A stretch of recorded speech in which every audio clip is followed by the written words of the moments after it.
అసలు నీకు సంబంధం లేనివాడైనా నువ్వు సాక్ష్యం చెప్పాల్సి వస్తే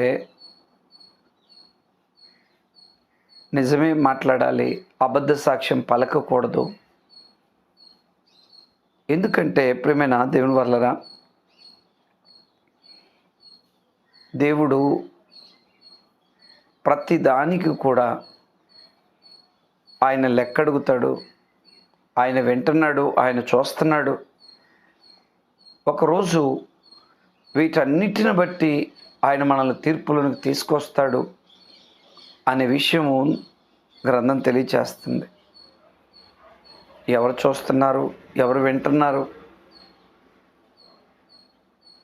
నేను వెళ్ళి సాక్ష్యం చెప్తే, అబద్ధ సాక్ష్యం చెప్పినప్పుడు నా అనుకున్న వారికి మేలు కలిగిద్ది,